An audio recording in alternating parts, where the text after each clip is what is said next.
For today's video, may repair tayong platinum or karaoke player. Ito guys, Reyna 3C.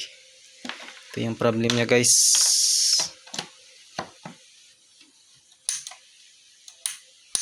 Ayun, long power siya guys.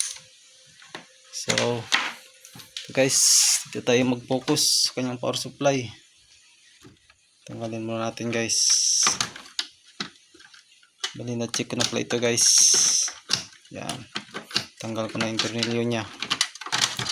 So yan guys. So yan guys, may mga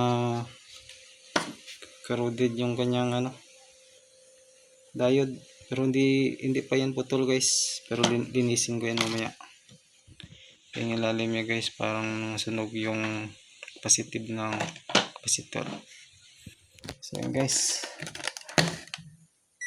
check natin sa buzzer mode. Yan, check natin yung mga pyesa. Yan guys, shorted yung diode na to. Yan, nagbabuzzer siya. Baliktarin ko guys. Yan, nagbabuzzer pa rin. So tanggalin ko muna guys.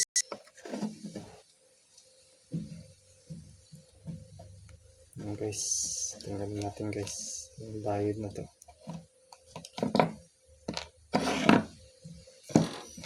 Ito yung number niya guys,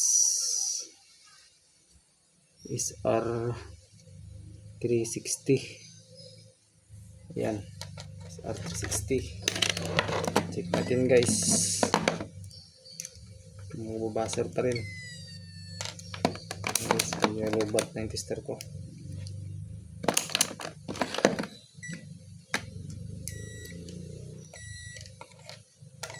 Yan guys, confirm guys, shorted.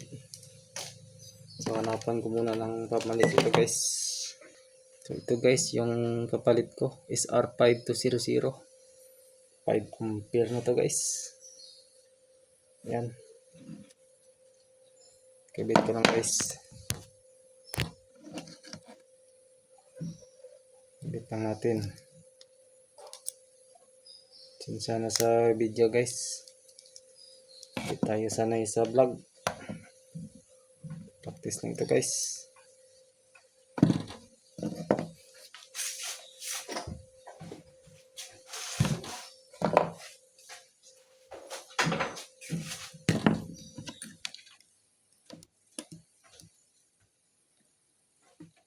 Yun, hindi tayo master guys eh. Gawa natin pang binisan lang.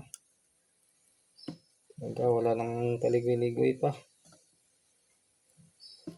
Kita agad yung problema.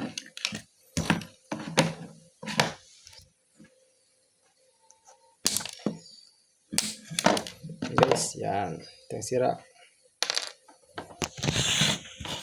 So simbol ko lang guys, at tignan natin kung magpa-power na. So ayun guys, na kabit ko na. Check natin guys kung magkaka-power na. Yun, nasaksak ko na guys. Boom, ayun, okay na. Okay na siya guys. Thanks for watching all over the world. Shout out sa inyong lahat, mga 1 million subscriber. God bless.